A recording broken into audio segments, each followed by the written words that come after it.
Good morning. Welcome to the County Commission meeting for May 15th. Please rise for Pledge of Allegiance. I pledge allegiance to the flag of the United States of America and to the republic for which it stands, one nation, under God, indivisible, with liberty and justice for all. Please silence all your cell phones and take a moment of silent prayer.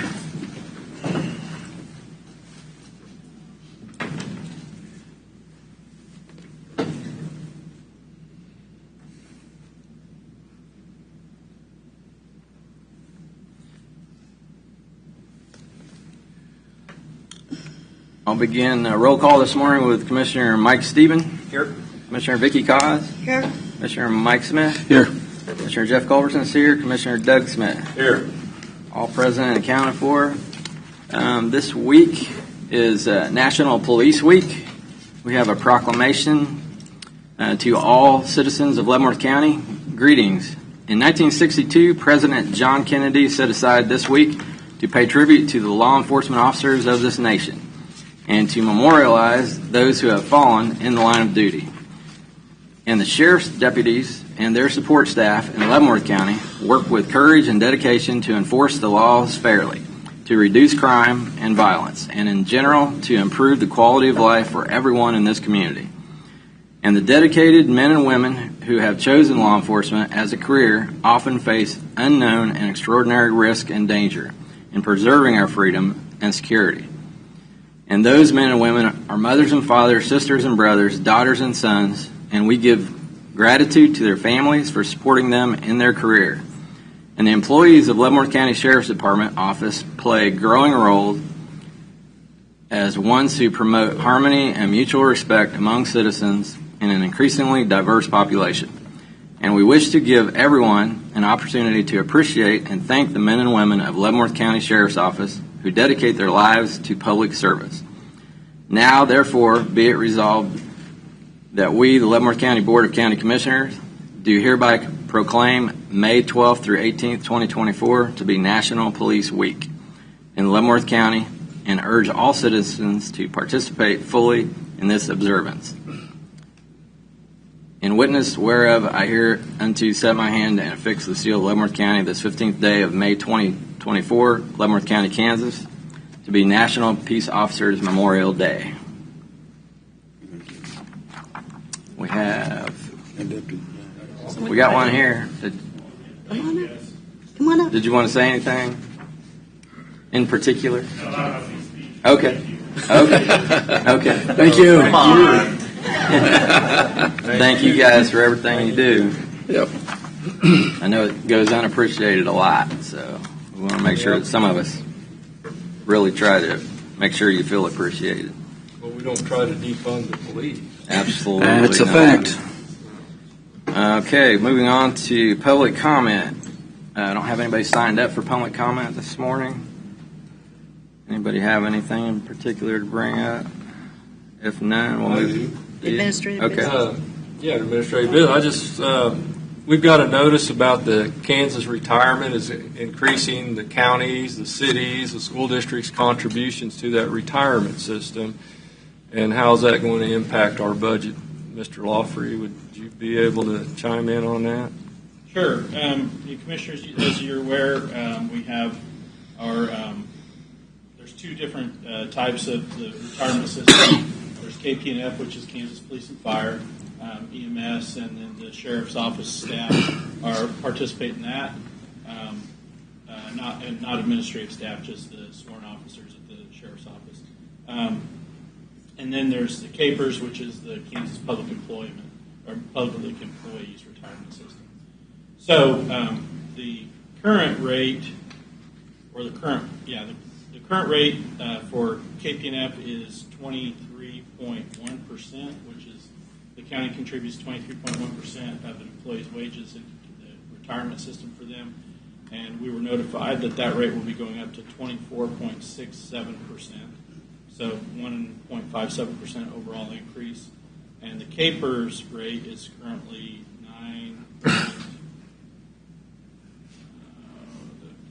9.26% and is moving up to 9.71%. Obviously, any of those changes impact the county budget. A 1% change reflects about $250,000.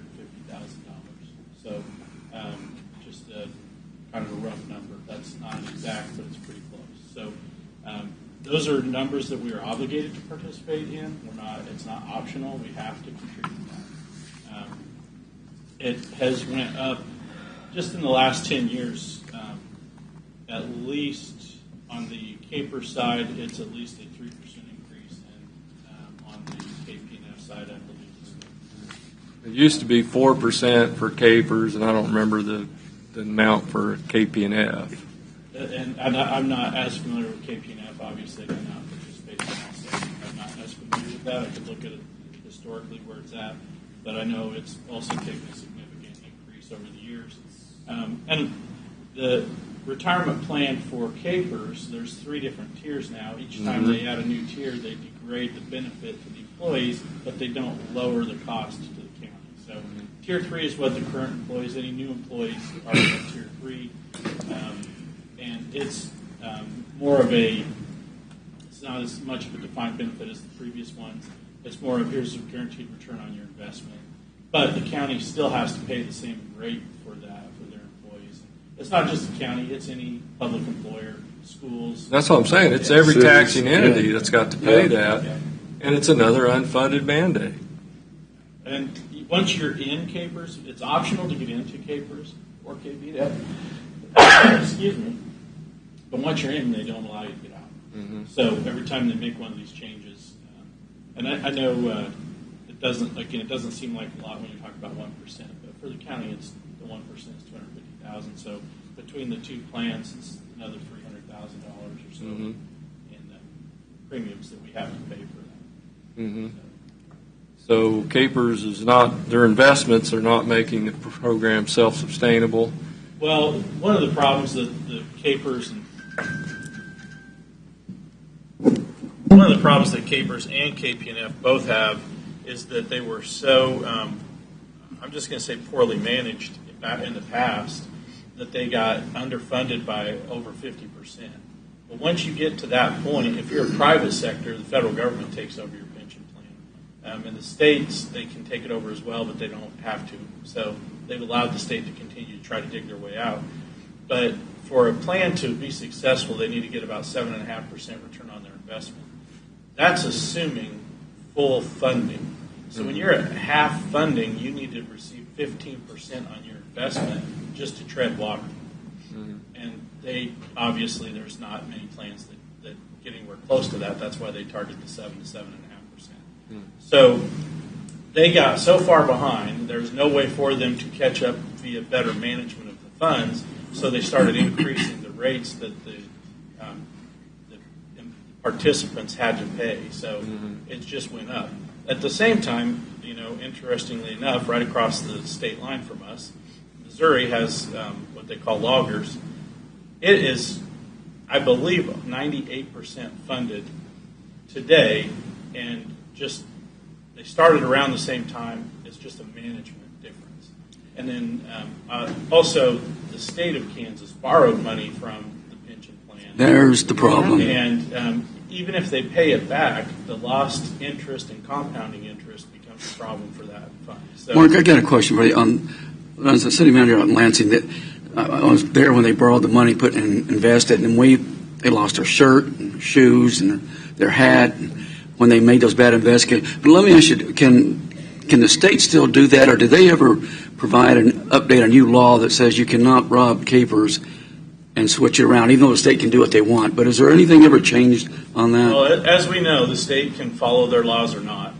Yeah. LABTR. Yeah. Don't get started on that. But so, no, there's nothing that would completely prohibit them from doing that again. I wish there was. I wish there would have been to begin with.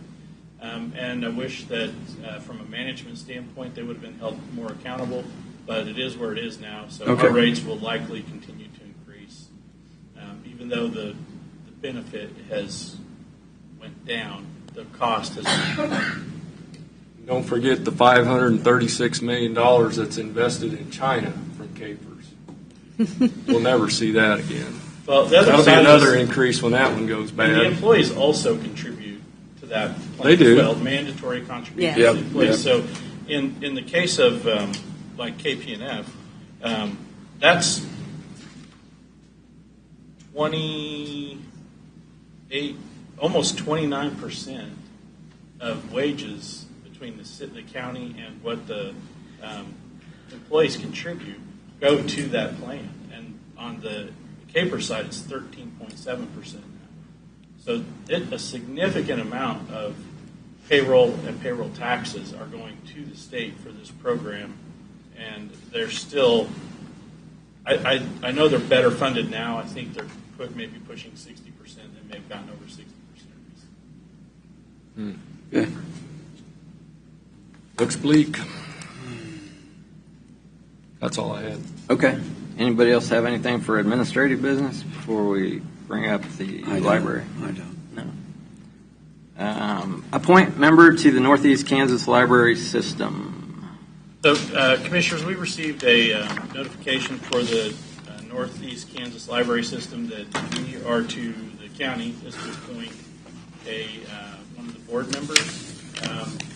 Apparently, these are annual appointments, but this is the first time I can remember us receiving this notification, so I couldn't tell you if we've had somebody on there in the past.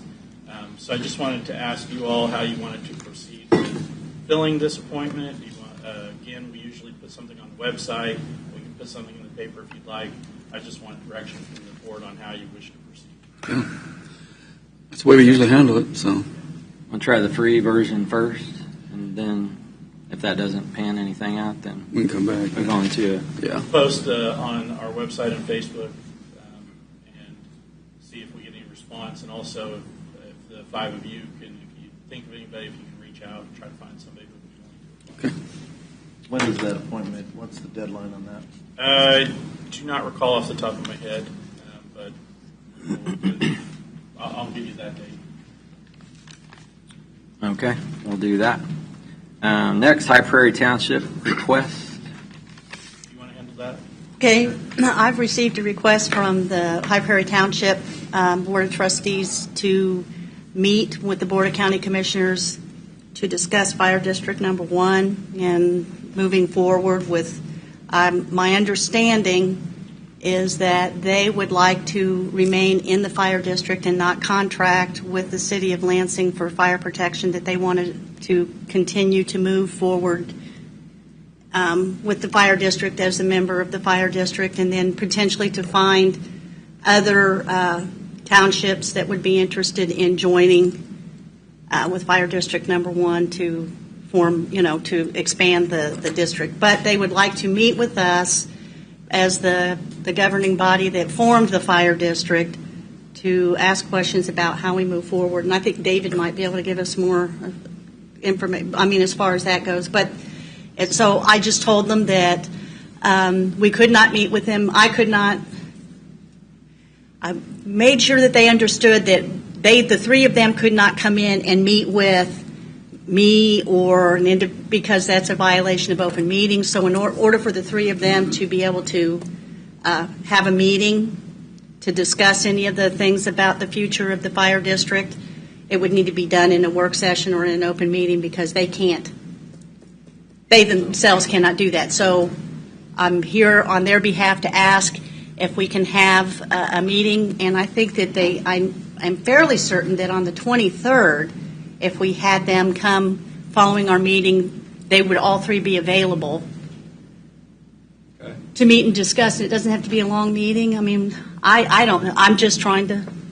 Well, yeah, I'd have a lot of questions too, whether you have to dissolve that fire district and start all over with a new fire district, or how this works. Well, Because that's the their taxing, questions. the budget part of it, what month do you actually have to form the new fire district to be able to tax for the following year and all that? So if it's just they have to form a fire Because department, I know the don't last know. fire district we did with Reno and Sherman, we were on a tight crunch to get this done where they could go out and levy funds to where the fire district. Right. So So I'm I just. have a lot of questions. Yeah, and so I think that would be an opportunity for us to kind of gather that information to even understand what it takes to do what it is that they're trying to do, and because that's what they'd like to do. I'm the second district representative. That's why they reached out to me. So the only question I've got is, I've seen the things that were sent to us back in February on the 7 answers, I think, from Mr. Kellogg, and they're all easily answered. But what I don't want to see, in my opinion only, is we know Delaware and Lansing are about to sign an agreement if they haven't already.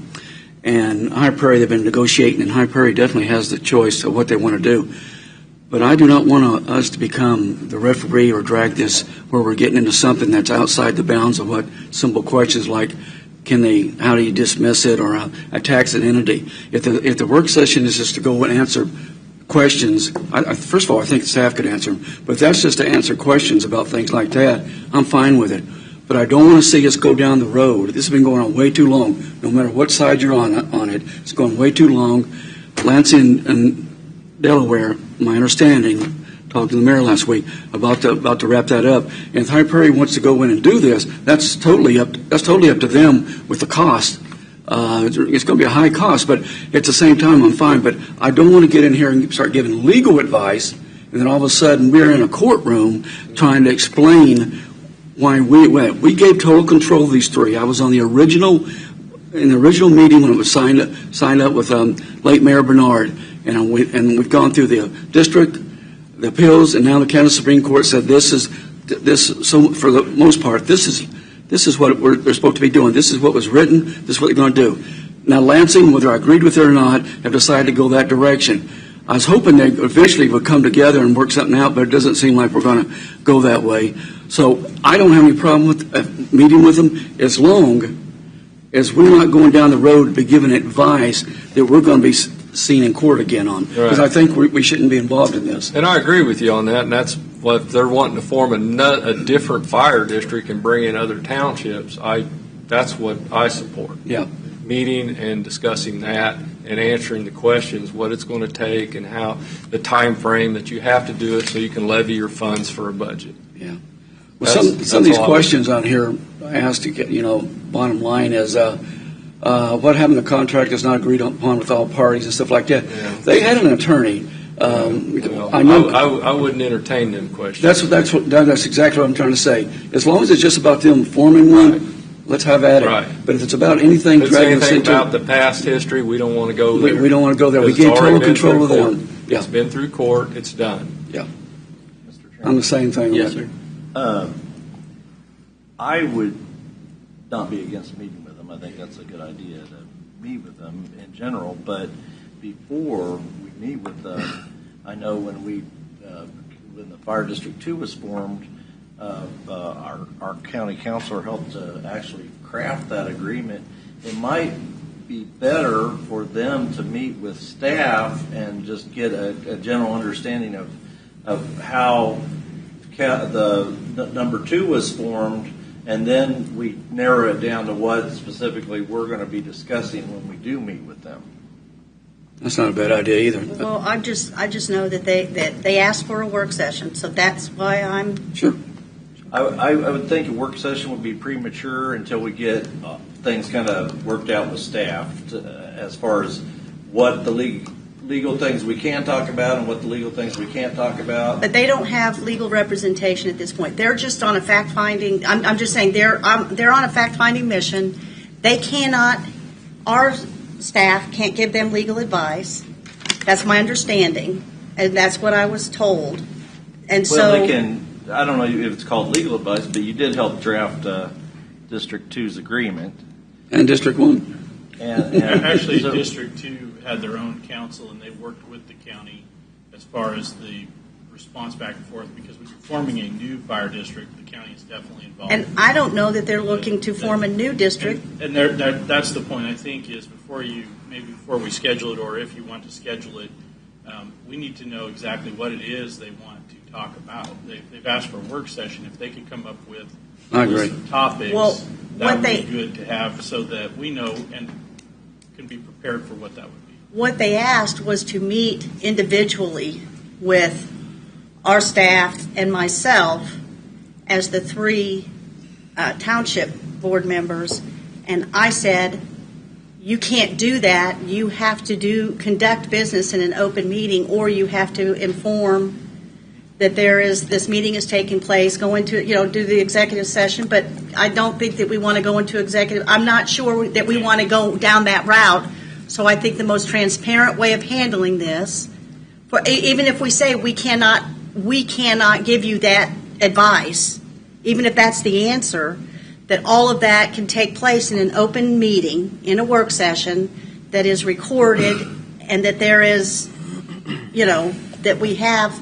I'm just asking to try to figure out the best way to, because I don't think they're asking to form a new fire district. I think they're asking if, remaining, is it okay to remain in fire district number 1 and not contract with the city of Lansing?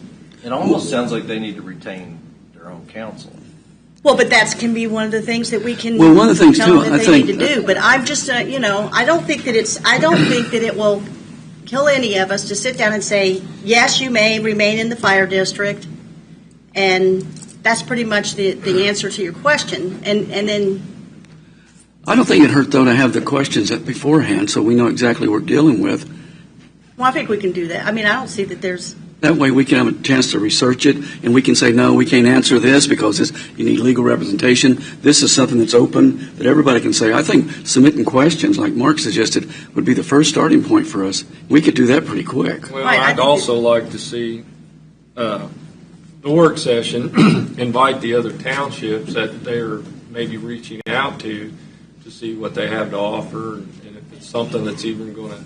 But just to see if, and that's why I said if we have the meeting announced that everybody can be there, even the people from High Prairie Township that are the residents will be aware that this is, the direction that High Prairie is going, and that. So if you're involved, I see what you're saying. That's going to set up the possibility of core violation. But we could have staff reach out to them to set up, just kind of explain what the chain of events need to be, and then see when it would be feasible to set up a work session. Submit some questions. Sounds like we just got a lot of questions. If the commission is willing to do the work session, we can work with them on what their questions are. Right. And get those prepared for you before that work session.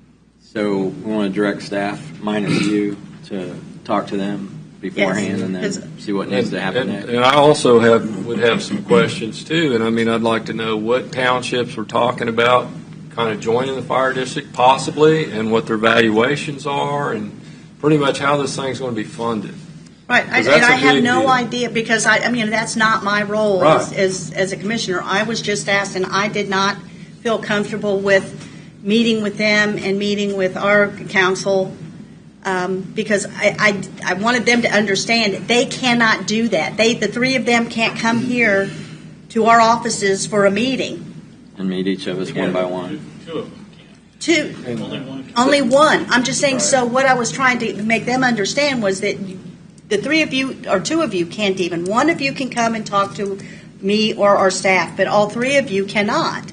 And they're wanting all three to be present to have a discussion. And the way of handling that, from my perspective, was a public open meeting so that there is no chance of violation of coma. But before we get to that point, it sounds like we need staff to talk to them. And so I was just saying that I know that what they had put out to me and we had discussed was that they, one of them has a very tight or limited schedule of being able to attend meetings, but I know that on the 23rd, all three would be available. Well, I think if we get the questions ahead of time, it'll save a lot of things we can ask, or things that we're not going to be involved in, and things we are. So I'd like to see staff meet with them and get the questions, and then we set up the meeting so we at least know what we're talking about here. Because I don't think it's the county commissioner's position to be giving legal advice. No, and I'm not asking that. I'm not saying you are, Vicki, but I don't want to go down that road. It's been going on a long time. I wish it could have been worked out way back, whatever the result was going to be. But I think we got to be very careful treading on this and how we're going to answer our questions. I think our legal staff needs to pay very close attention to those questions that are coming directed at us. So do we want to direct staff to reach out to them? I do. This week? And do you want to go ahead and put them on the schedule for a work session on next Wednesday or wait that too until early, Stan Mark? talks to him? We can always cancel. We can the always work session. cancel. Today is the 15th. Yeah, we only have So 2 the days. 23rd is a Thursday. Yeah, it'd have to be Okay, then tomorrow and Wednesday, Friday. whatever the Wednesday, it's a Wednesday. That's why we need to reach out to them. So Yeah, a week from trying to schedule today. something, getting questions back from them. Again, they can't meet. They can't have any conversation without a formal Right. meeting. So we need to get with them and see if that works within their schedule. Okay. We'll schedule it as soon as we have the questions, the topics, and it works on. But you can reach out to them That's to answer fine. that as, you know. Yeah, that sounds good. So that would be that's the only thing I'm asking for is to try to work with them to find a good date and to do We that. can get everything before tomorrow afternoon, because that's our deadline for scheduling. Yeah. Yeah, That's and the it's for problem. But if the not- 22nd. I just wanted to try to do it on I just picked the Same the day. 22nd, so that we're not scheduling a different day, that we're here, we're meeting, even maybe if we had to move it to the following month, maybe before the planning commission or whatever, on a Wednesday when it's the planning commission day, whatever, just so that we're, We'll reach out. We'll Okay. process something. That's what we'll do. Consensus on that, I think. Okay. That's what we'll thank do. you very much. Thank you, Vicki. Next, High Prairie Township request. That was that. That was Oh, it. that was it. It just went Was there wrong, any- Jeff. Was there any other administrative I business? have one question for Mr. Lawfrey. There's a Reno Township appointment coming up. Is that going to be on next week's agenda? Is there a vacancy? Yes, Yeah. there is. I wasn't aware of that. No, I thought it was going to be on got- this week's agenda. Connie turned it I in. did, yeah. Yeah. Was that just in an email, or was that in? Well, it just must not have gotten onto this week's agenda. I think it was an email. Just I think it was just an email, I do Mike. too, I don't but- think it was. Yeah. so, I think you're right, Doug. Can you just check on that with the clerk? Typically, those would go through the clerk's office. She would Yeah. notify us to put it on an agenda. So first I've heard of it, so I will follow. Okay. Okay. Then we'll move on to the consent agenda. You're up, Vicki. Mr. Chair, I move that we approve the consent agenda as presented. Second. A motion and a second. Any further discussion? Just look at all the court-appointed attorneys we get to pay for, another unfunded state State mandate. unfunded mandate. Begin voting with Commissioner Stephen. Aye. Aye. Aye. Aye. Aye. Consent agenda passes. Moving on to formal board action. Consider a motion to approve Board Order 2024-5, directing tax counsel to initiate judicial tax lien foreclosure proceedings. Morning, Roger. Morning, Roger. Tax sale. Tax sale. I have a tentative date for the next tax sale from the action I filed last summer, July 1st. So it's the next tax sale auction. The matter before you today is to initiate the proceedings for the properties that became eligible since that last filing. And started out with 151 parcels that were eligible.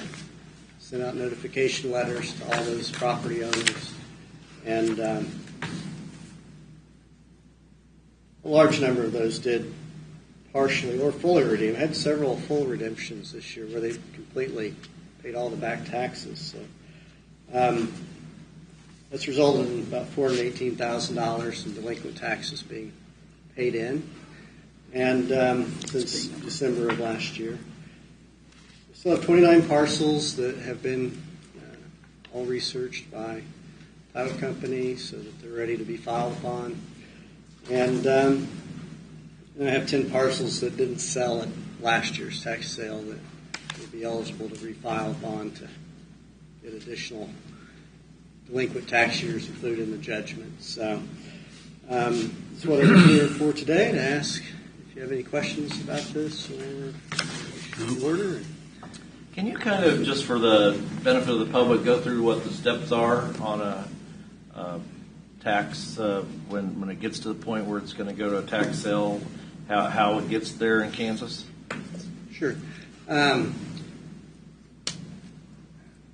In general, the tax bill goes out November 1st of current year, and then the second half is due May of the following year. And then if any portion of that is delinquent, Then in July, the treasurer sends out notifications about the delinquency. They need to get paid or they'll be sold. A tax sale to the treasurer. That's a statutory tax sale that basically that goes on the books. It triggers the redemption period. And for different parcels, the redemption period could be 1, 2, or 3 years, but generally we go off 3 years. And that 3 years doesn't start until September of the year after the tax bill went out. So for these parcels that I'm dealing with, the triggering year was 2019 because they didn't become eligible. The redemption didn't begin until 2020. And so in September of 2023, they became eligible for foreclosure processing.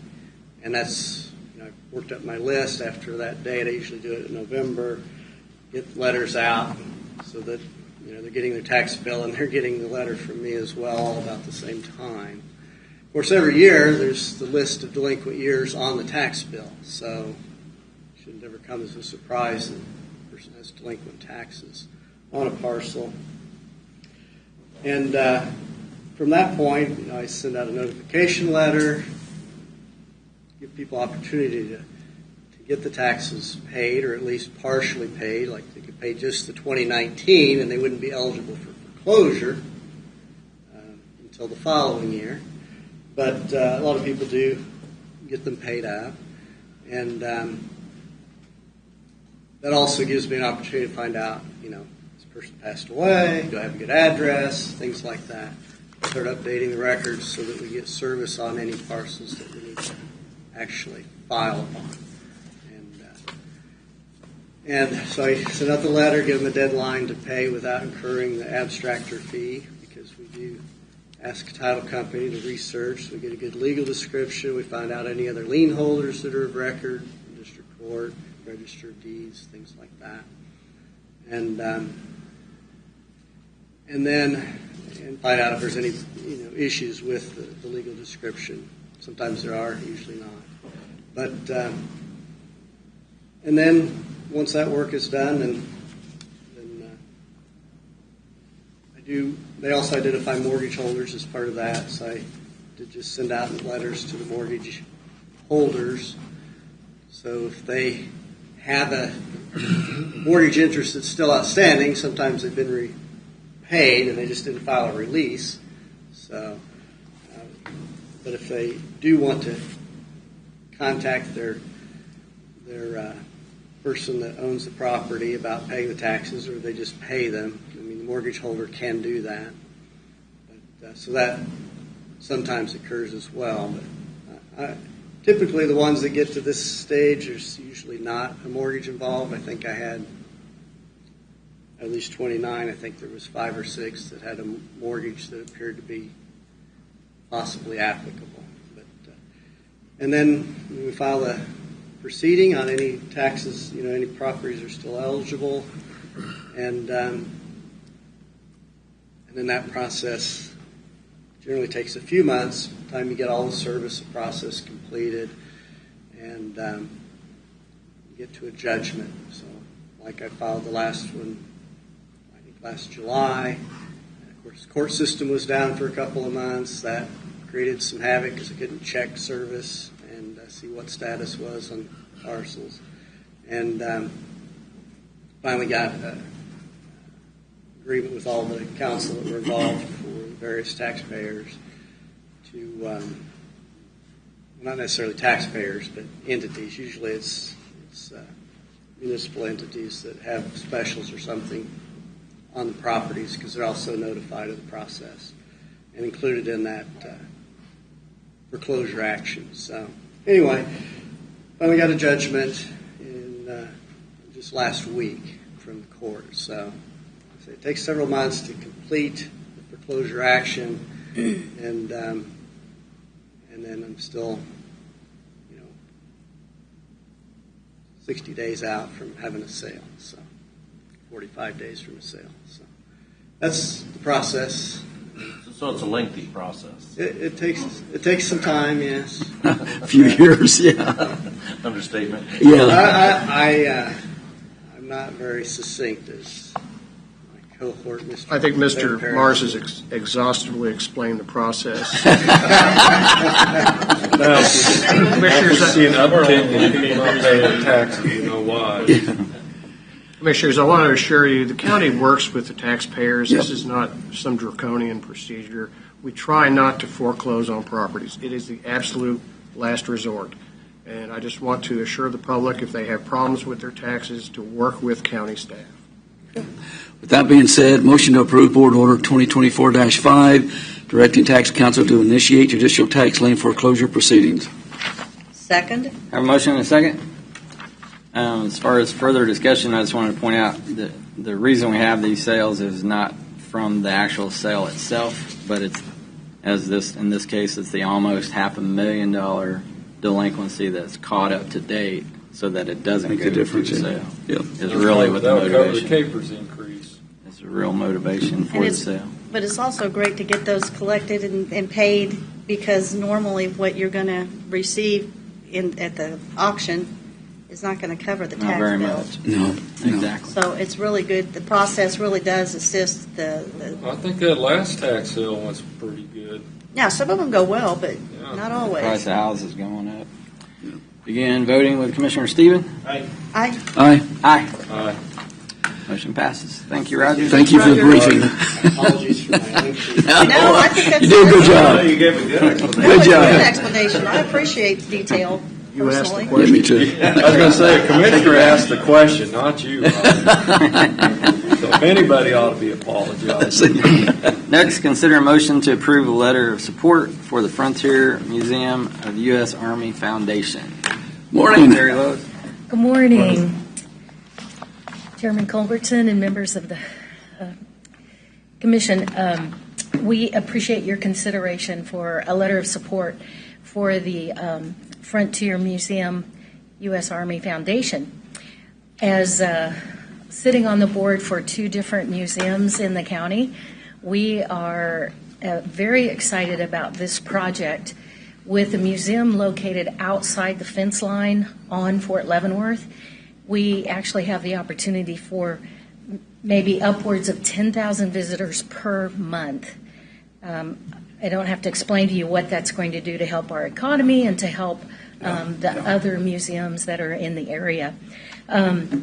Today here with us is George Pettigrew. He's chairman of the foundation, and we also have Brigadier General retired Brian Wampler, and he's the executive director of the foundation. So I'm going to ask these gentlemen to come up and give further information and answer any questions Great. that you might have. Welcome. Good morning. Commissioners, it's a pleasure to be here today, and our primary purpose here today is to bring to your attention the initiative to build a best-in-class Frontier Museum of the United States Army on Fort Leavenworth, accessible to the community. This will be a regional draw, but it'll also be a national museum talking about the importance of the frontier experience, and also the impact that Leavenworth County had on establishing or moving west in our history. We're not here to ask for any funds or anything else other than to bring it to your attention, and then also ask that the commission help spread the word, because there have been previous initiatives to bring a museum at the same location, approximately, I think, around 20 years ago. Yeah. And we're open for any questions you may have today. I think I've had a chance to read it, General, and I'm pretty impressive. I think this would be a great draw. I was glad to see that brought forward. So hats off to all of you that are involved in this.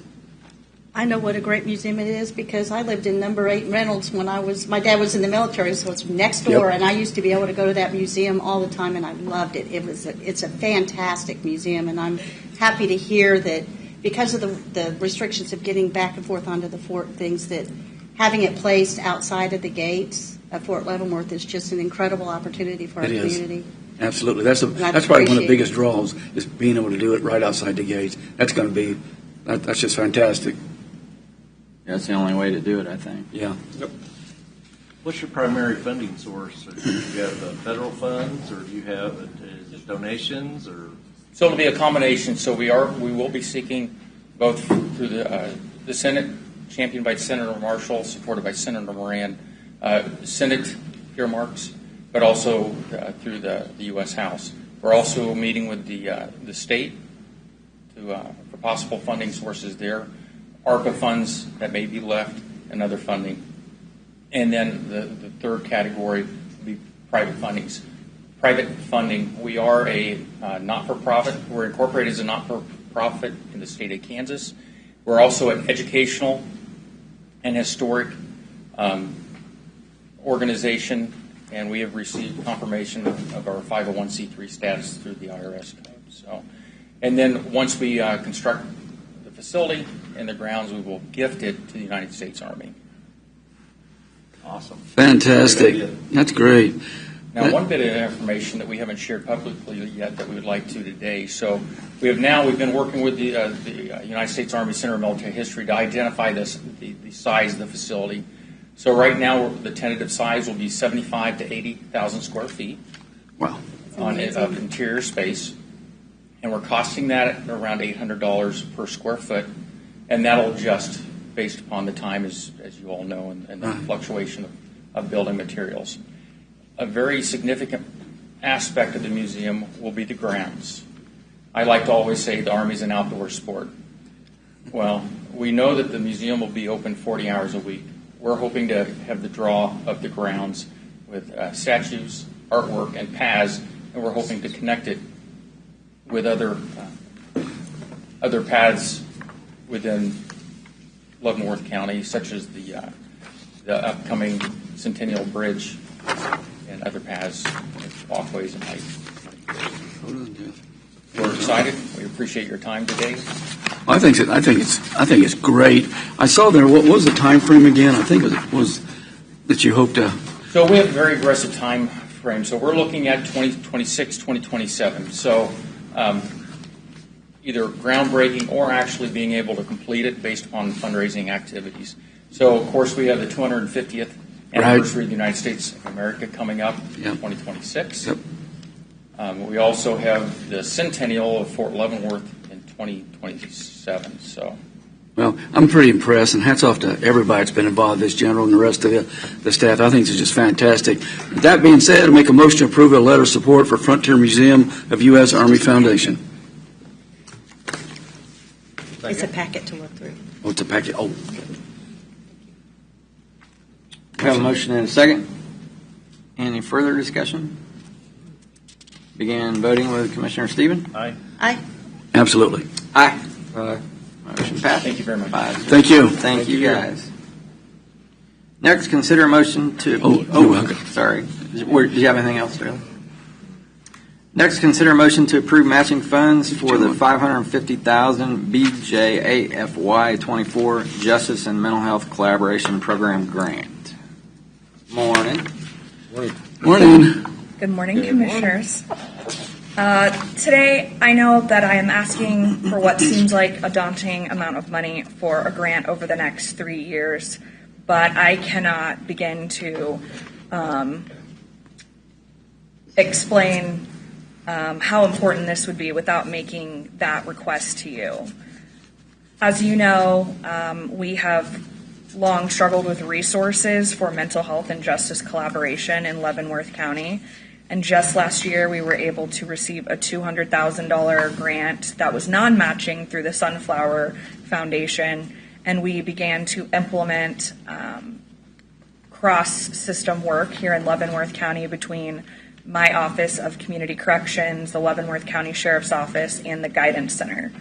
While we have made strides, we also have to provide funding to sustain those efforts. And we believe that by receiving a matching request of $45,000 in FY25 and $45,000 in FY26, and then FY27, $122,000, we're actually saving money. As in one of the years, or in last year, when we established a new position to liaise between agencies and respond to issues associated with information sharing struggles between the agencies, to continue the care for inmates struggling with mental health and co-occurring mental health substance use disorders. It's critical to have this position sustained. And $45,000 is less than absorbing the whole cost of this person. Is that Jail Jeff? It's Jail Jeff. His name is Jeff Robinson. He's the jail liaison that works for the Guidance Center. We lovingly call him Jail Jeff. Because there's more than one Jeff. Yeah, there's definitely more than one Jeff. And Jail Jeff would not be the only thing that's sustained. We would also shift the focus to a larger scale effort to be able to collaborate through data collection and information sharing. So I know that you don't have the budget in front of you, but $100,000 of the $763,000 project would go to establishing software and custom technology here in Leavenworth County so that information regarding mental health and crisis calls, whether it be at GLIC, the Crisis Stabilization Unit, through crisis co-responders, through EMS, through dispatch, through law enforcement contacts, everyone would be able to have access to that system that would be customized for Leavenworth County needs. And the reason it's so critical is because right now, Jamie Miller at the Health Department and the Sheriff's Office and Dispatch and the Guidance Center and I have different data points.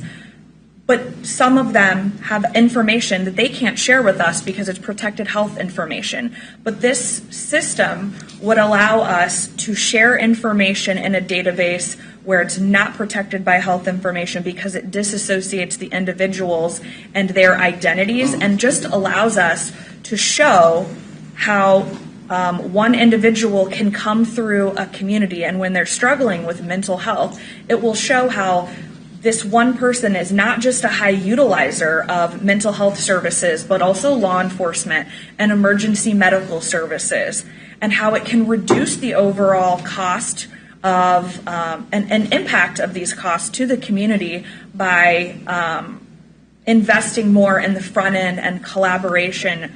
Because I'm sure do all of you have smartphones? Mine's not too smart, but go ahead. And you can scan a QR code? Talking about the operator. That's true.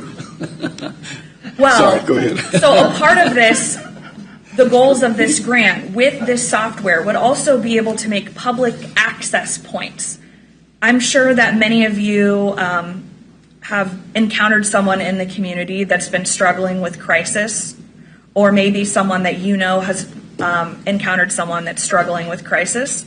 Well, this software would also have a public-facing component where people can make referrals before they get to law enforcement and before mental health and substance use crisis escalates into something where people are now committing crimes and becoming justice involved. Because as you know, currently in the United States, jails and prisons are the largest treatment providers for mental health and substance use disorders.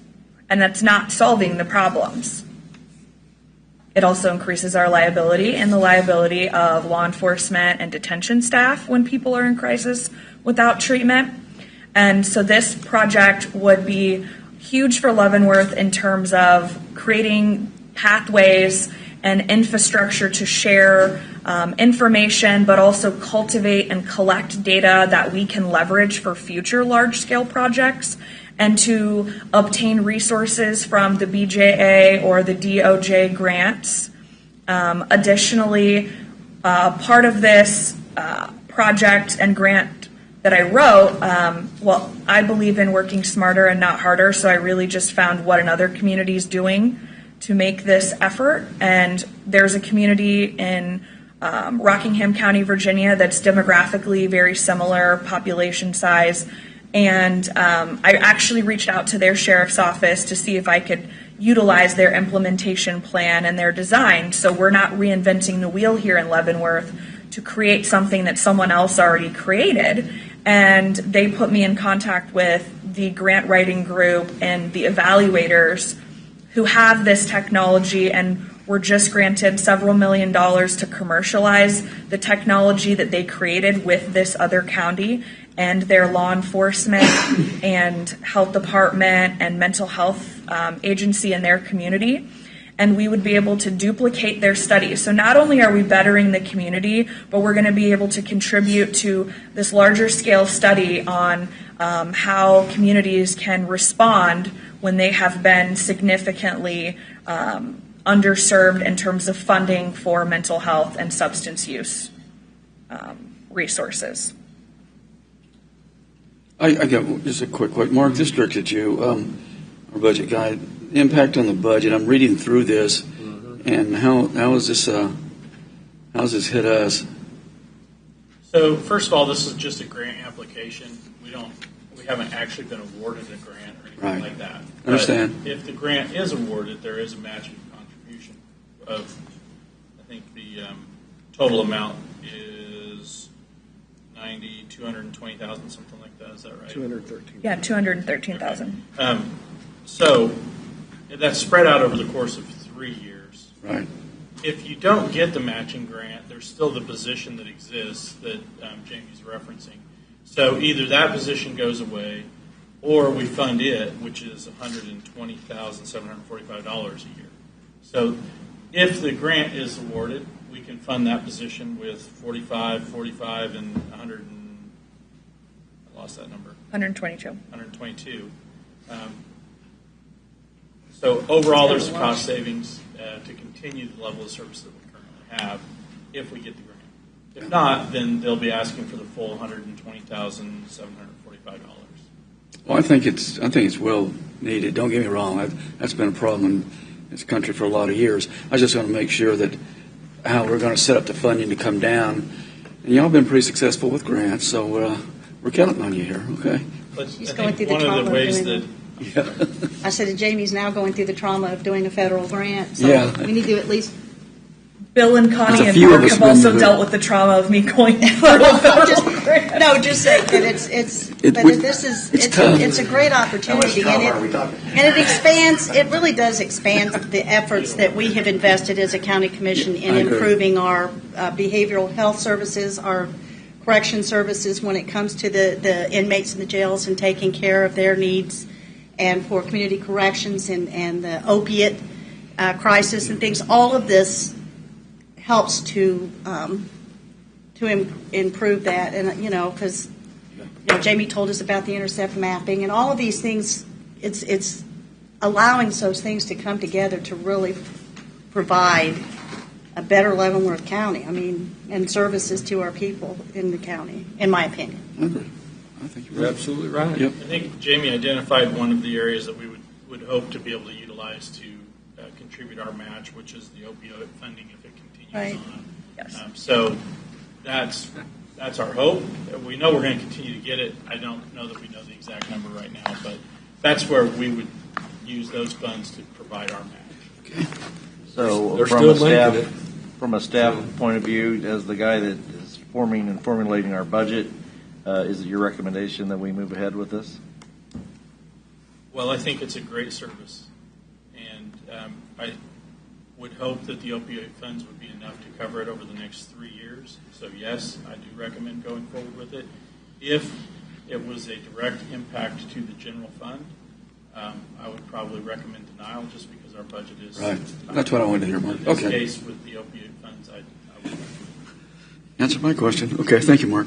I'd like to make a motion to approve matching funds for $550,000 BJAFY 24 Justice and Mental Health Collaboration Program Grant. Second. Have a motion and a second. Any further discussion?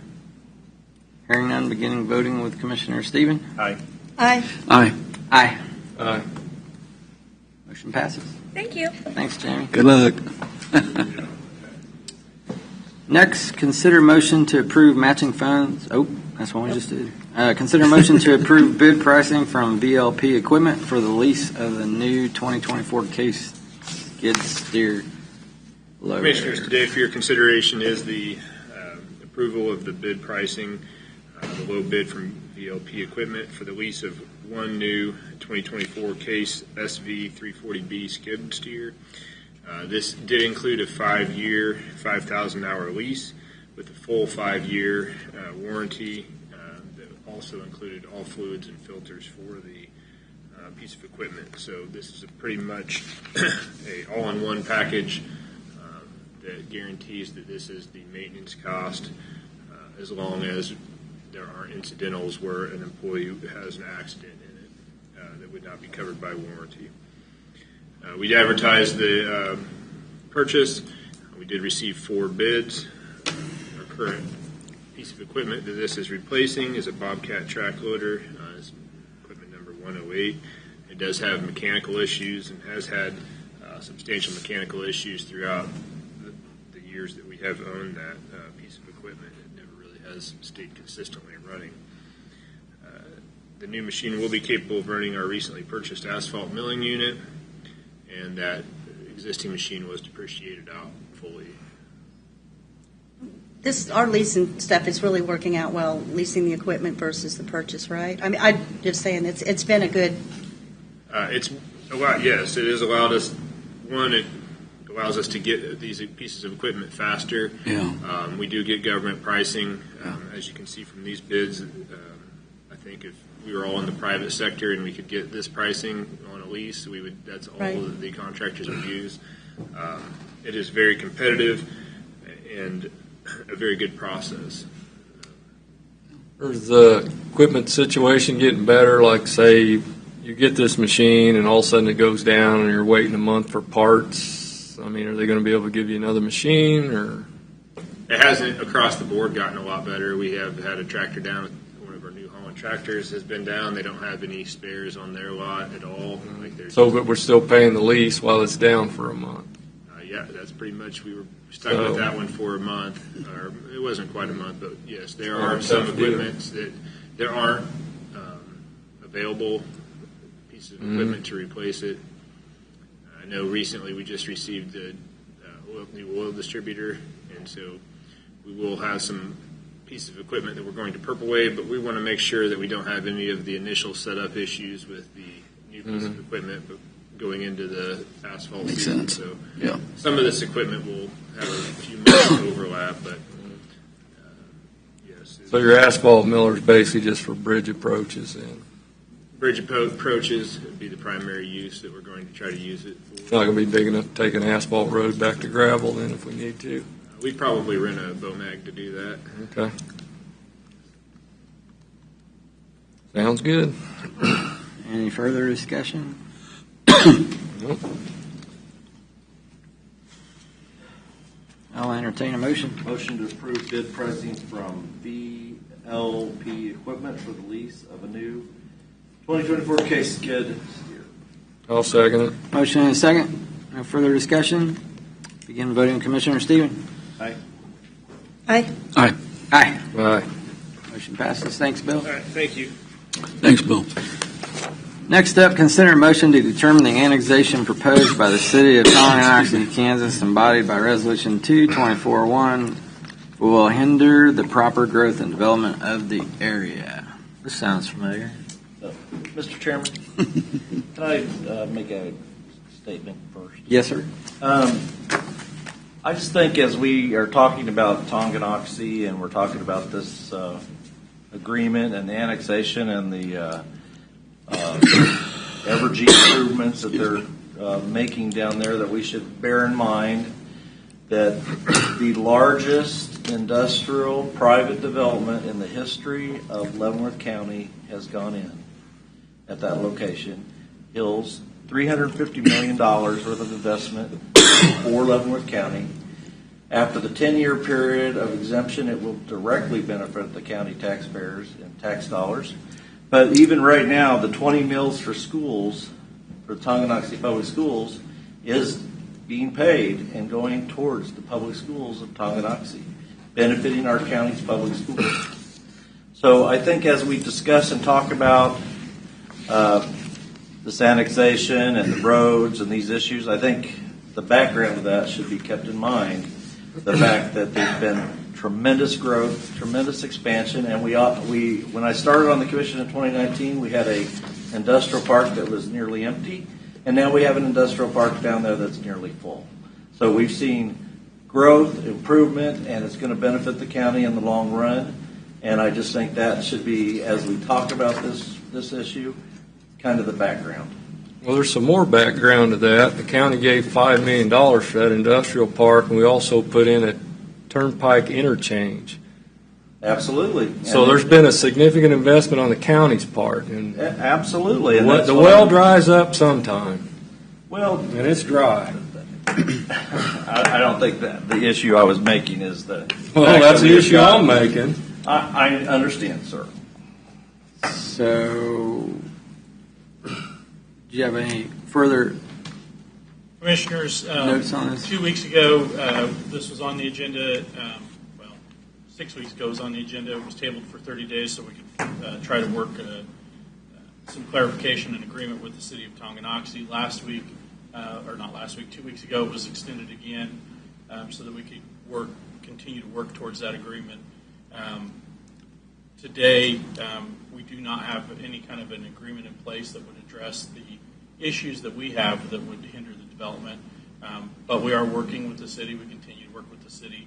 However, since it is their annexation agreement, only they can ask for an extension if they'd like to. Without some kind of formal agreement in place, though, staff still is of the opinion that this annexation as proposed would hinder the growth in that area. Do we have somebody from Tonganoxie that would like to speak this morning? Before she says things, as I looked at this, the one thing that I noted, and this is just from my perspective, is there's really no change. There's no change. From what we received. If there is, I didn't see it. That we received basically the same document that we had 2 weeks ago. That's just as an observation. And that's what I came up with too. That's why I was hoping to ask this morning. Good morning, Commissioners. This is on, right? Yeah. Okay. Yes. So we are back 2 weeks later. There has been continued discussions. The city has been exploring different options, as far as grant funding. Obviously, those are always better when the city and the county can partner together. So the city is committed to continue working with the county on this. I would note that there have been agreements in the past, interlocal agreements between the city and the county as far back as 2009 in connection with economic development and enhancing this area in particular that we're talking about. And so, yes, we would like the annexation the annexation finding to proceed if possible, understanding that the city is committed to continue working with the county, only because we don't want to hold up the proposed development for that Evergy has requested. I mean, this is an annexation that has been requested by landowners, and I'm just not sure what the problem is. I mean, we're committed to working with the county and continuing to make that happen. City's position that you would like to have an extension? Well, I would prefer to segregate these issues if possible. I don't know that a road maintenance agreement is legally required in connection with the county's finding. I mean, the Kansas case law that interprets the island annexation statute indicates that the finding that the annexation won't hinder proper growth and development is analogous to finding that the annexation will not cause manifest injury. What is the injury here? I'm not clear on that. The area at issue wouldn't logically extend the boundaries of any other city. It adjoins an island annexation that was approved in 2009. The proposed use is consistent with the growth management policies in the county's comprehensive plan intended for commercial and industrial. And again, the landowners have requested annexation. City utilities are available. What evidence suggests any injury if there isn't a road maintenance agreement before the county is willing to make their finding? Are you of the opinion that if you request an extension and we grant you an extension for a couple of weeks, that you and our council could come to a agreement? I mean, there's a lot of unknowns. I don't know, what there would need to be grant applications. We don't know if those are going to be approved, and the approval processes for those take time. What would happen if we're not able to get a grant? there's just questions of that nature that concern me about holding up the annexation for the agreement. But that doesn't mean that we wouldn't continue working with the county. Mr. Van Paris, do you have anything to add? Well, Commissioners, the hindrance that is referenced in staff reports and has been discussed before this board on at least, I believe, 2 other occasions is that the proposed annexation creates access issues with respect to any future development of that property. The proposed annexation by the city does not take in any of the existing county road right-of-way other than that on the very north portion of 222nd Street. This is not an academic question. The county has recently received inquiries from the city of Basehor as to what will be the frontage requirements and access requirements for a development purely within the city of the Basehor, but along a county road that is currently maintained. So it creates the hindrance in that it creates uncertainty as to what would be the access policy management applicable to this property in the future if the annexation, as currently proposed, went forward. That hindrance, that uncertainty, is dealt with and goes away with an appropriate road maintenance agreement. It takes care of the issue. That is why staff has been suggesting and working with the staff of the city of Tonganoxie to try to craft a road maintenance agreement that could be brought forward to you. The uncertainties that were identified by council for the city of Tonganoxie are exactly those that can be addressed through that road maintenance agreement. I would suggest rather if continuance were to be granted rather than a 2-week continuance, because that's a relatively short time frame when you're dealing with communications between two governing bodies, that the continuance be at least 30 days to allow for, I would term, substantive discussions between staff. But there is an identified problem, if you want to call it that. Whether it rises to the level of manifest injury, that would be a judicial determination.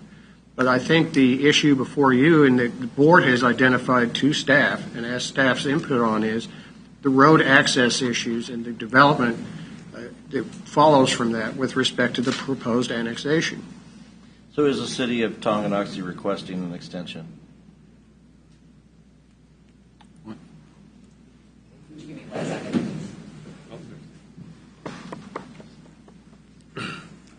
Good morning. Good morning, Commissioners. George Brakovich, City Manager. To address Mr. Van Paris's comments about access, again, as it relates to a voluntary annexation by a current property owner, we have no problems and, in fact, have invited Mr. Knoll in the past to participate as part of pre-development meetings, that with the understanding that until we get the road agreement done, that any access to this particular property would have to be done in accordance with whatever the county standards are, and that the city would be okay with that. Again, we just feel like we're making progress. We've had good discussions. We know this is going to be a shared project, just like other projects have been shared in the past. There's a lot of open-ended questions that would be nearly impossible to pen in an agreement. For example, if you get a grant, is a grant limited to $500,000 or $1 million for a $2.7 million road, or is it more open-ended than that? And while both parties are probably certainly ready to identify what they're willing to contribute today, we don't know what that gets us to the end, what the end cost is. And so again, our request would be, we've been trying to get this annexation done since November, and we certainly understand your concerns, but we do view them as two separate issues, and I can make the commitment to you now that certainly city staff would support that whatever this project in particular proposes for access would be done to county standards. And again, this project is to improve the electrical service for the entire southern part of the county. It's not a project for the city of Tonganoxie. It's not a project for the Tonganoxie Business Park or Industrial Park. It's to improve service for the entire county. And we're just really requesting you to rethink this, to withhold the annexation until we get this agreement done, because I'm not sure another 30 days is going to give us enough time to identify those open-ended questions. Or identify them, yes, we've already done that and submitted a term sheet to your staff, but those answers aren't going to be there in 30 days. So I'm not sure what we're really trying to get to in an agreement. But again, I don't know how else to express it to you, to say the city's committed to a partnership very similar to what we've done for the last 14, 15, 20 years with roads. We just can't get those details done, and we think it's unfair to uphold the annexation any longer. So, Mr. Brockovich, are you requesting formally an extension of the consideration between the city and the county? Well, if the only options are to deny it or extend it, I mean, that's not really an option. It's kind of a loaded question. But I think at the end of the day, what I think we're asking is, like Ms. Kristalik said, segregate these issues, annexation versus the road maintenance agreement. And I'm confident we'll get there on the road maintenance agreement. I'm just very concerned with how far of a delay we've created for a utility service that's, ready and committed to improving electrical service in the county. So for today, I'm not speaking for any other commissioners, that's certainly not. But if that's not an option to separate it, are you asking for an extension so that we can perhaps get to an agreement? Sure. It seems like I feel your pain, believe me. With Lansing, we've had some issues with trying to work with the county and tonight, but we eventually worked it out, but sometimes it took longer. My recommendation, but it has to come from y'all, is that I think talking to the attorneys and something like that, we are chipping away on it. It may be small pieces, but we're getting there. I would recommend to you, but it has to be your call, that let's try one more 30-day extension, and let's just see, and then we just have to move forward. That's just my thoughts to you. But you have to make the recommendation to us. And if it's that important, you would think there'd be some movement on an interlocal agreement of some type. Well, I'm hoping because the county does not want to be in charge of access management in this area. And I just want to throw in my 2 cents as just one commissioner on a board of 5. Whenever we have these annexations, I'm still of the opinion that the city should take over all of the right-of-way in front of these annexations. I'm told that we can't make them do that, but I don't understand why they wouldn't voluntarily want to do that. But it doesn't make any sense, especially to split the streets down the middle, so you have the county owning one lane and the city taking care of the other lane. That doesn't make any sense. And I think originally I said either take it all or none. None is evidently what this option is, and I don't think that's actually the answer either. One thing on this too is, George, one thing on this, when I was doing it with Lansing, we always had, McIntyre Road's a good example, and I don't know if this is thought about or we're just going in different directions. When we took that road over, the county improved it, and then the city started maintaining it from there. Because it's expensive. It's a mile road going from there to that. I just think the 30 days will maybe somebody can make movement on this a little bit, because I see the need. So folks, don't think I met with Chris. I see the need down there, but we've got to get a little bit further. 15 days of you rushing yourself, I still, again, think 30 days would be the time to say, listen, we're just not going to get there. We have to make decisions and go whatever direction we're going to go. Just my 2 cents to y'all. You brought up a good point, Commissioner. Lansing, they took County Road 11 South. Yep. You took County Road 24. Yep. You took the bridges. You took the roads. And yep. Same deal. You guys stood tall and you took the roads. You also took 147th Street. Yep. I mean, the list went on and on. You guys just took it. There wasn't no interlocal agreement. Yep. So. And like I said, I understand you don't have to. I appreciate those comments. I'm not sure what's being conveyed to you, but the city of Tonganoxie has zero issues taking this road over once we have a shared road improvement project between the city and the county. If that's been unclear from the get-go, we've never been against that. No, I think a lot of this stuff's being tied in together, and it gets a little muddy. Yeah, clear as mud. So we're trying to break that out, and I've had some talk, speaking with some staff and some folks, and with the county commissioners on what we're trying to get clear on this. But I just believe that there's a solution somewhere, and someone has to bend maybe just a little bit more. Both sides bend just to get there. But some of this has been kind of muddy there for a while. But since I visited the site I'm getting a clearer understanding of what's happening down there. And I do believe the growth is south. We want to go everywhere, but at the same time, funding and things like that without grants, they're just tough. Our building's falling down, so we got problems up here. Another chunk of concrete laying over there. Yeah, I know, but we're talking a few $1 million, so it's not that. Anyway, that's just my 2 cents on that. And I've noticed, and just in visiting with council and visiting with staff, is I don't know if it would be helpful to have everyone here and negotiate it in person, and have staff and a commissioner or two, and make recommendation to the commission, and actually sit down, because it seems like we're getting into this.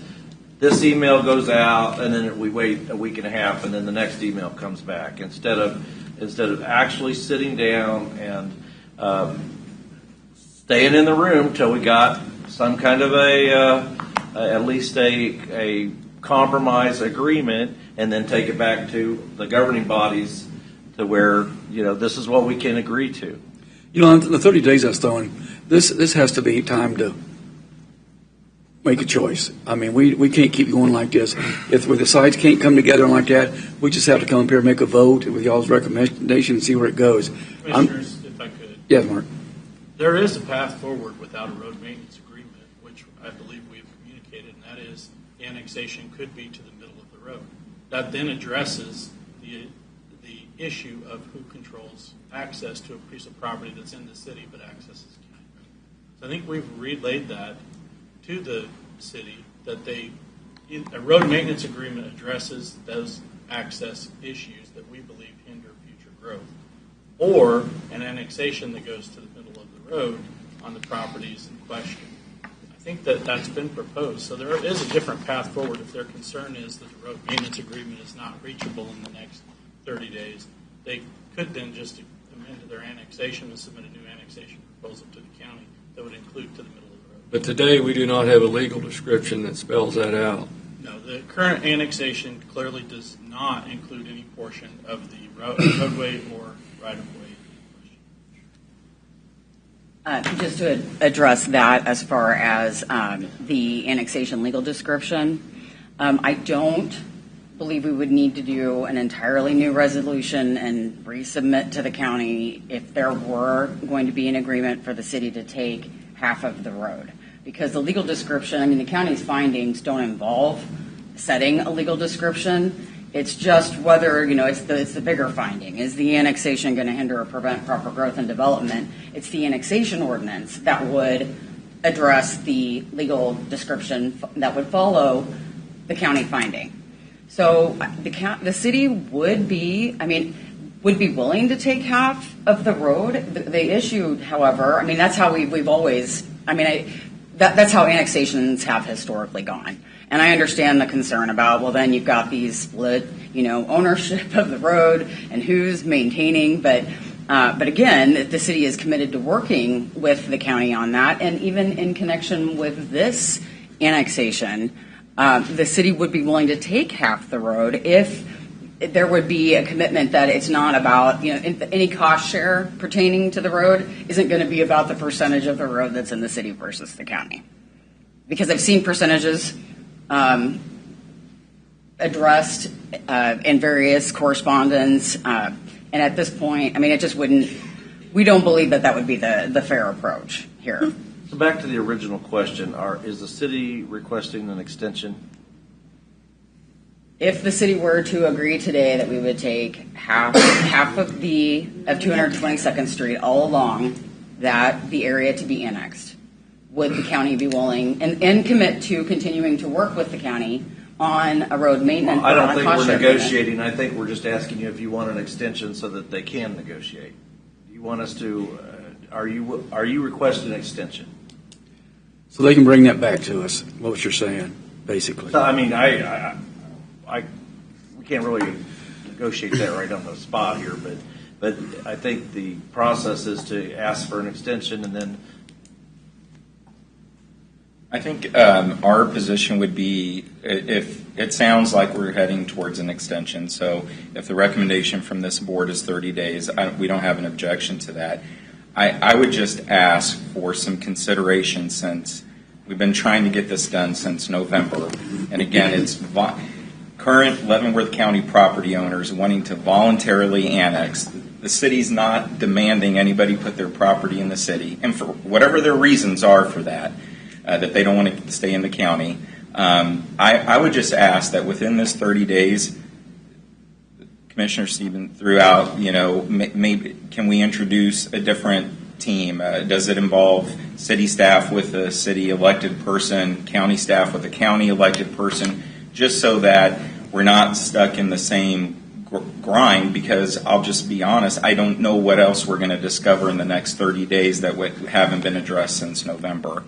And so we're open to it. We're willing to have those discussions. But I think it has to be a formal request from the city, then we can act on that. So I guess the request today would be for a 30-day extension, and then we'll work out the details of who's involved in those discussions between now and the next meeting. So moved. Motion and a second. Begin for a 30-day extension. We need to know. Do we need to name a date? I said second. Do we need a date or just 30 days? Is date certain or just say 30 days? I don't have a calendar. June. It would be more than 30 days. Yeah, that's what I was going to say. 30 won't be exactly right. Well, then we got meetings on the 5th, 12th, and 19th, so June 19th. 19th would probably be it. That'd be a little past 30. June 19th. June What it 19th. is. If possible, could we target the 12th, the 19th? There's some other commitments that are. Sure. I don't have a problem. Yeah, We'll give you till Yeah, and it's a holiday. Thank you, Holiday. Commissioner. Yeah, it is. We'll do the extension for 30 days, but target the 19th. Or target the 12th. Target the 12th. Or the 12th. Target Reverse it. Okay. We're not going to be here the 19th. Right. So amended motion is move the annexation to June 12th. Right. Motion and a second. Can start voting with Commissioner Stephen. Aye. Aye. Aye. Aye. All right. June 12th. Thank you, guys. Thank you. Thank you guys for coming to recognize the mayor being here, Mayor Priest. Is that it for formal board actions? Then move on to presentations and discussion items. Emergency management weather response update. Morning, Chuck. Morning, Chuck. Morning, Commissioners. Morning.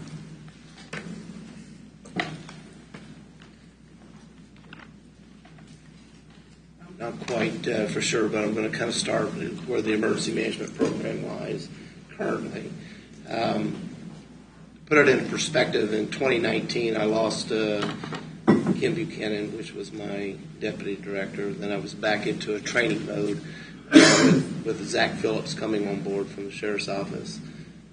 Since then, we have brought on a new employee, Rachel McWilliams, and she's my planning and exercise assistant director for the emergency management program. I can tell the commission that I love my job. I still do, always will. And it's exciting and it's challenging because emergency management changes on a regular basis. The statute 48920 through 48929 relies on the emergency management program. And when I throw that statute out there, the Board of County Commissioners has the ultimate responsibility of the citizens of Leavenworth County, regardless what it is during a disaster or an emergency. I want to assure you that the staff within that I have, I started out with just two of us. Now I'm up to three, but I have 142 across the street that I can call on at any given time. I have 50 volunteers, and I don't want to get my eyes too big, but we have 50 volunteers within the organization that serve in different capacities. And kind of put it into perspective, in 2023, we only had 3 severe weather call-outs, but we had other activities. We have family preparedness activities. We have, of course, the county fair. We visited churches and service groups throughout the years. and we still do. We're probably called upon at least a couple times a month to do a presentation on severe weather or what the emergency management program does to serve the community. In 2024, our volunteers already to date have been called out 9 different times. And Mother Nature has been knocking at our door, and we've been ready for that. And kind of put that in perspective, that our volunteers are called out when the storm is approximately 125 miles out. And I know that sounds like a long ways, but when a storm's moving at 55 to 80 mile an hour, we got to give our volunteers at least a 45-minute heads up to get them into position and put them out there into that process. I know there's been a lot of conversation, and we get emails and responses on our Facebook of where do we go during a severe weather event. And I want to be able to tell the general public that, where there may not be a community shelter as such, the innermost hallway of most homes, whether it be a bathroom, whether it be a closet, the lowest level, if you live in an apartment or a business complex, is going to be the safest place. I have photographs of when I worked the disaster in Harveyville, the disaster in Redding, Kansas, where the structures have been totally destroyed and the bathroom is still standing because it's the innermost hallway away from windows.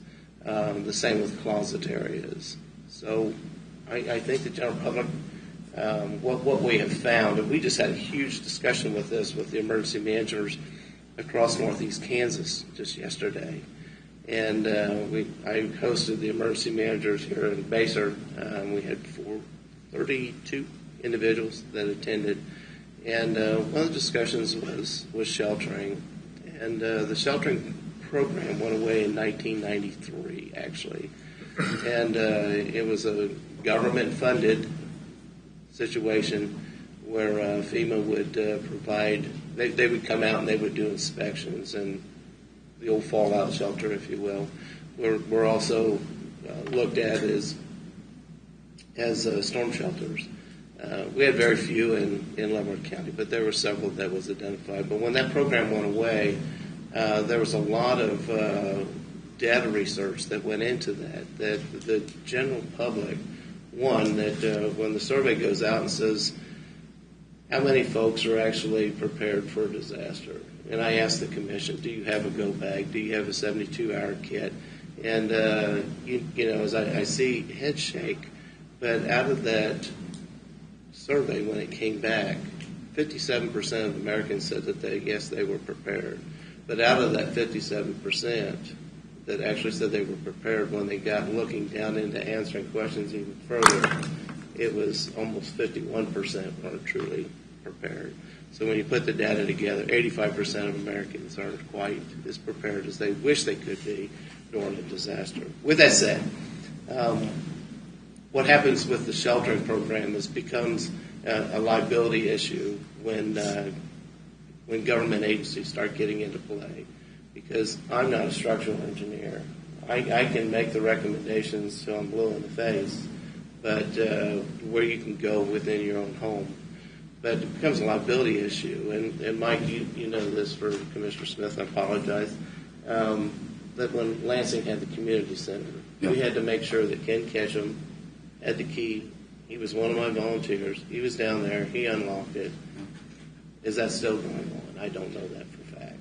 But with that said, they had a trailer manufactured trailer park right below the hill there in Lansing, and it gave people an opportunity. But people have to get there when the watch has been issued. They can't be traveling the roadways when the warning, and that's what's happened. Is people wait because that's their safe place. When we're talking about the weather, I know I don't want to leave my home. I do. Don't get me wrong. But the normal layperson doesn't want to leave their home. That's the safe place. And when they find out that they have a shelter open, possibly, they're going to drive at the worst time. Oklahoma just lost 8 people because they were traveling to the shelter in Oklahoma. I know county administrator provided me a document. It was the FEMA 321 and the 360 FEMA book, and it's building a shelter within your home. And we're not talking about burying one in the ground. We're talking about just building that structure within. And that's something that we can do on the county-wise, and that's something that we provide to the general public when we're out visiting with them. That document's been out since 2019. In 2021, it was revitalized again, if you will, and then it's coming back up again. Every storm season, it seems like it comes out. That we can work with staff, and I don't know if we can mandate it that if you're building a home, with our building codes, that you build a safe room inside.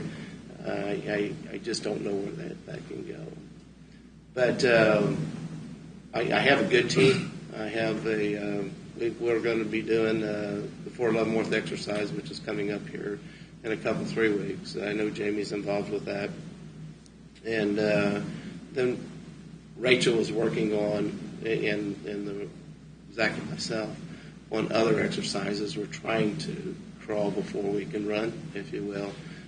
The next one's going to be working with the sheriff's office in an exercise, and we'll expand off of that as we move forward. But I think one thing about an emergency manager, you never find a good emergency manager behind their desk. They're out making that face-to-face contact with people. They want to make sure that they know what that role and that responsibility is of that individual before that disaster hits. And I feel that we have accomplished that. And I know Mark is very adamant to saying, hey, what's going to happen? Are we ready to go? Well, through our alert sense, our mass notification, I have an EOC activation mass call notification block that is set up with department heads and folks that would serve the roles that they do on a day-to-day basis to bring them together to have that decision-making process if that happens. Board of County Commissioners develop policy during disaster, I guess, and also release funding. And that's kind of where it stops. If we have something that we have a hurdle that we need to get over, we're going to be coming to the Board of County Commissioners through Mark and his team to make sure we're doing something right. So that's kind of it in a nutshell. I don't want to take a lot of your time, but open up for questions if you have any. Chuck, how about the sirens? I know over the years I know that's not, people need to be aware. That's not to let you know that you think that's if you're outside like that. Have they changed the way they sound? Are there upgrades in those that come out ever so often as far as the distance they can put out and? For outdoor use only. Yeah, I know, but I'm just. You're in your house, you're not going to hear it. Yeah, that's not the question. What I'm saying is, when you're outside, it looks like they're louder. Is the system itself louder than it used to be, or is there a certain decibel that it has to stay at? The decibel, you're right. The decibel has to mean 125 decibels at so many feet, and that's 2.5 miles. Okay. It's a 2.5 mile radius, so it's actually 5 miles. Okay. Either side of that siren. We have 46 outdoor warning sirens. All of our sirens, we started the upgrade process in 2008. We finished that in 2018. All of our sirens are checked on a daily basis at 2 o'clock in the morning. We actually send out, the software is set up as such that it goes out, it sets out, tells us if that siren is needing help or not. Okay. And we call it our sick children when we come in the morning if we see a red dot there. But our sirens, through our maintenance program, are repaired within that day, most generally, if not the following day. Commissioner Smith, you're correct on the outdoor warning sirens is that. And Commissioner Smith alluded to that they're designed to be heard outdoors. Right. They're never been designed to be heard indoors.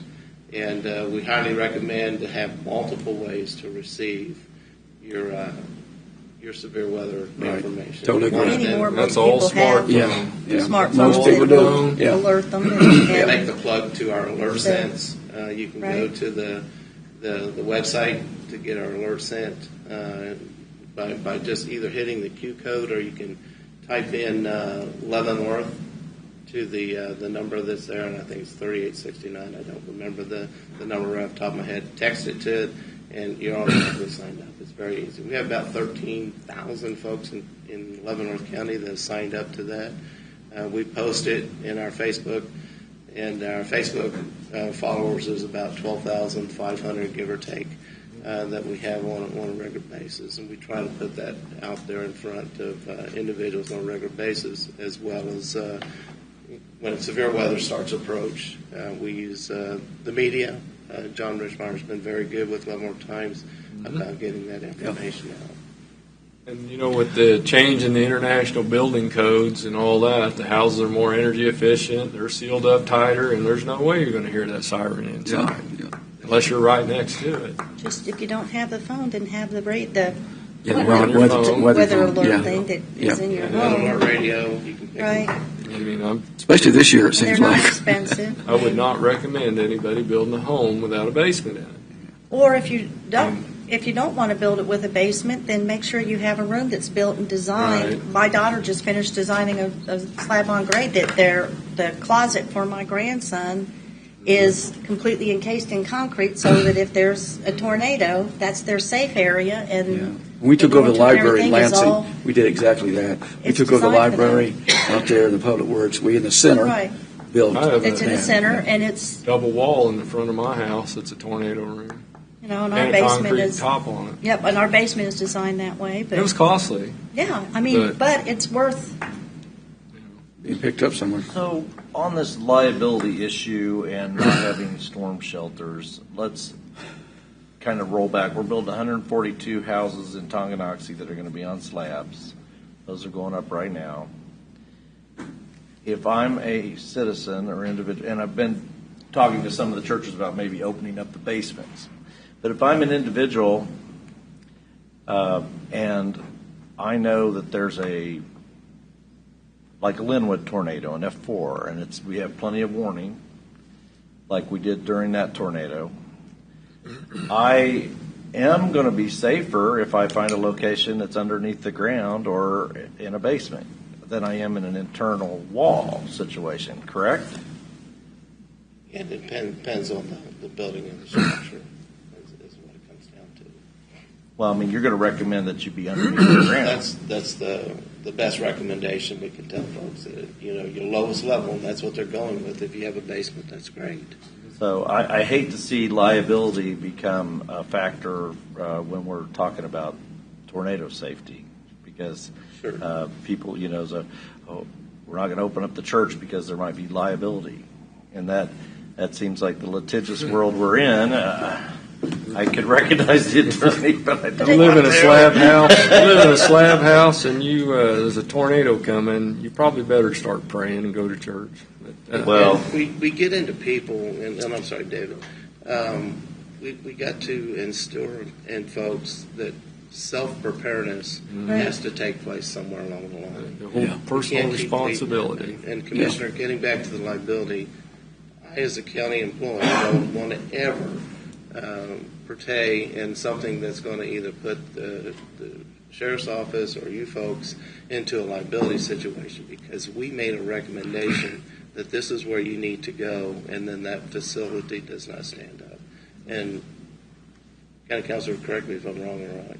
Well, Commissioners, before any Personal liability responsibility. exists, there has to be a duty. And in this case, I'm not aware of any duty on your part to protect every citizen in Leavenworth County from basically what are acts of God. Force majeure is a legal term.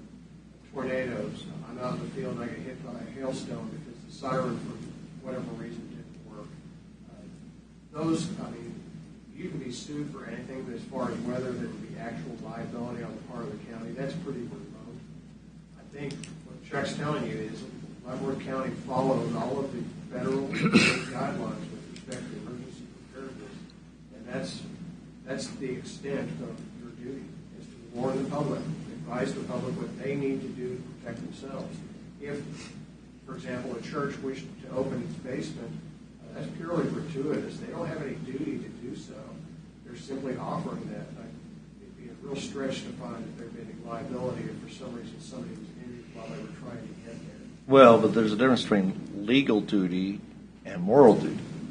And that's the question of opening churches and saying liability, and we're dealing with 3 different churches in Tonganoxie that are talking, their boards are talking about this issue of opening the churches, because in the past they did have churches were open, and I just get the sense from what you're saying is I'm not getting the sense that you're encouraging people even to go to a shelter, because you said that there was these accidents from people trying to get to a shelter. And yet, I think if I was living in a slab home, I think I would probably, if a major tornado was coming, I'd want to find myself a shelter. But I think that's what he was saying, is don't wait until you have, that you're sitting in your safe place, your home, that may not have a basement or a safe place to be, that don't wait until you are in a position where you have to hop in your car and try to find a place to go. Well, what Chuck has said is that as soon as those sirens go off, you need to be making your plan. You need to go to wherever it is that you're going to seek shelter, or go to your basement or whatever, that you don't sit and do storm watch like I do and wait until it's Are you a storm chaser? I love those things. But you need to go to your basement. When that siren goes off, that is your signal, or when the alarm goes off on your phone or whatever, that's telling you right now, go to your safe place. Don't wait until the storm's overhead and you're looking up saying, uh-oh, and I'm running to get to where I need to be. So you're okay if churches as private actors open their facilities for shelter? It's up to them. That is totally up to them. And I can tell you on behalf of the county that I'm not going to sit and advertise. They would have to advertise that they're opening up that facility. Or if somebody would call me, I'm going to say, well, you might contact, So let's say there was a group of churches in Tonganoxie that did open up their churches, and are you saying that if you did, like, put that on the website, that you're bringing liability to the county? I foresee it that way. I'm just, I might be speaking totally out of turn, but I would have to go through council on 2 different sides here before. I think that what we'd have to say is that we have designed a shelter I think the that fear is. of this liability could be a detriment to public safety. But I had a couple other questions for you. Is there a regular countywide staff training on disaster response yearly? We're required 3 times a year to have an exercise of some sort. Within the process. A lot of our exercises we go through the Mid-American Regional Council because it's a community-wide base. We just completed one that had all of our long-term care facilities into that process. I know that our agencies within the county are usually part of that. But we are planning on having several, and I know in 2019, again, I have to get my staff built up, that when we start working through exercises that would bring those individuals to play. What was your question? Mark, didn't you recommend for all of when us? was the last time that a countywide staff training on disaster response was held? Staff or something? Well, I can't really answer that. I mean, probably it's been not countywide staff. I usually take. We work off emergency support functions. So, yes. I mean, do you have a countywide employee, like a tornado drill? Oh, yeah, I'm sorry. We do that. Matter of fact, one's actually coming up next week when we do the fire drill and the tornado drill. Is that done periodically, or how's that? We do that annually. Annually. I think there's a difference between a drill and emergency preparedness. Actually training. Well, there's been several over the past years. Back when what was the one flu we had to do a training for? What was that training you sent me to? We went around to all the nursing homes and done all that. Yeah. Public Works is involved in a lot of that. So there is the training, Commissioner Cos, what you're referring to is the disaster training for elected officials that FEMA actually puts on. And I can bring that class in. It used to be that all county staff had to go through that training back after Hurricane Katrina. But I think that would be useful as a training for all of our elected officials, the city, all the city councils and the county commissioners. That's the type of training I think the county needs. Right. Is not just that, but what they train you in that training is how you should prepare Yeah. for the disaster. So Right. internally, there's a tornado drill. Where do you go if there's a tornado? The bigger picture, though, is what does staff do in the event of a tornado, like a Linwood? Who's responsible to go where? Right. Who's responsible to report? Who's going to do what as follow-up? That's the type of training that the training you're referring to. That'd be incident command training. That's exactly what I was thinking. That's one of the ICS, and there's another That's what I one went to, Vicky. I was gonna say that I command. keep putting in, and I'd probably be the instructor for that. Is the course it's called the G0402 class, and it's for elected officials and appointed officials. I just think that would be useful because it might. But again, it's a commitment Right. of individuals to bring that. So was there a result, like if you did the follow-up to Linwood tornado, did you have any kind of after-action reports Yes, he did. that you found that there were some major changes we needed to do, or we did everything right, or the final result of that? The after-action review was presented to the Board of County Commissioners. Well, I know that, but is there And it anything was- we've changed? We've implemented those changes into our emergency operations plan, which right now our emergency operations plan is in the process of being rewritten, and it should be completed here in the next 2 months, along with our mitigation plan, which will be finished next month. Okay, and when you let's just kind of walk me through. Let's say when there's a tornado watch issued, what steps do you go through after a tornado watch is issued? Do you have certain staff that comes to the courthouse, or what? Or does it have to elevate to a tornado warning somewhere within 125 miles, or what steps do you go through? When a watch is issued, our staff is monitoring that here at the facility. If it's way out west, and we know that we have a couple hours that we're monitoring it from their home, but they know they're not supposed to be going anywhere. And then when the storms approach, they're here. We get our people activated. We do city, county, schools, and institutions. We do our volunteers, things of that nature, and then we do email blasts. We do the social media blast on what's going on to keep people informed. Once the warning is issued, all attention goes to that severe weather, whatever it might be, thunderstorm, tornado, rain, winter storm. But when a watch is in effect, understand that the real estate that a watch puts in effect can last up to 7-8 hours. So through that time frame, we are activated at the beginning of the watch, and we don't leave our post until the watch has been canceled by the National Weather Service. When there is a tornado event in our county, are you stationing yourself in the courthouse, or are you stationing yourself out on the scene? My responsibility is with the County Emergency Operations Center. So Here at the courthouse. Here at the courthouse. So if I think it's going to be tornadic activity, I'm going to be standing over the shoulders of my folks and make sure we get the notifications out as soon as possible if we get hit. You're talking about all the new homes in Tonganoxie that are on slab. Do they have garages? As far as I know, they do. Well, they got that one fold-up tornado shelter, metal. They still make them, right? They're very, very effective. And they Somebody fold put away in to a couple $1,000. But put in with a new build, you're looking at about $1,500. But for something to put in after the fact, anywhere from $3,500 to $6,000. Yeah. So it's personal responsibility again. Is that all you had, Mike? That's all I got.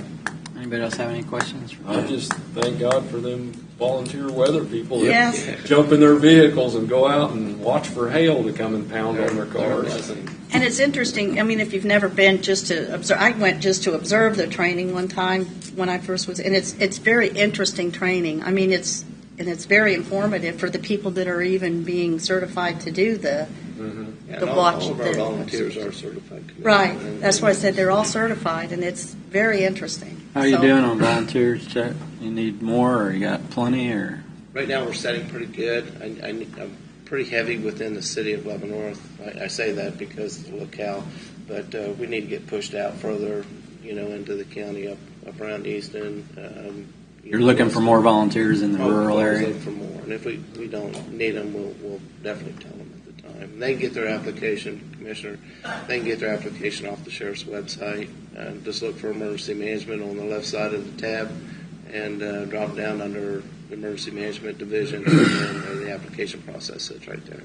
There we go. Anybody looking to be a tornado chaser, we got opening. You did a great job during the tornado. I mean, I'd been a commissioner for like 2 months, and then we had the tornado, and the response that the county did was superb. It was great, and you deserve a lot of credit for that. But I think we want to.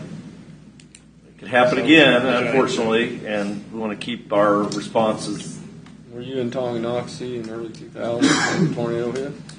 I'd still like to see us offer an elected officials I will run that class. I would like to see us try to get something like that. And I'm That's in sure the that Public Commissioner Works Center Hengela would there. agree that would be something that the city might. It's a 4-hour class. Is how long that class Is how long? 4 hours. It's a 4-hour class. And you're open to appearing like in schools and we do it all public the time. events and Well, we do it all the time. Yep. Yeah, I did leadership class not too long ago, which I did a great job of, by the way. so. Thank you. Very good. Thanks, Chuck. Thanks, Chuck. Any other presentation, discussion items from the board? Mike, do you have anything? I know. Vicki? No. No. All right. Nope. Boring today. Yeah. Next week's the busy week at Mid-America Regional Council. Well, I did the city commission last night. That was fun. And then I had lots of meetings yesterday, though. It was a busy day. I didn't make it to the Port Authority because I had the KCATA Finance and POPs meeting, and then the Mental Health Task Force meeting was yesterday. So. All right, then. I'll entertain a motion to dismiss. Motion to adjourn. Second. Commissioner Stephen? Aye. Aye. We are adjourned.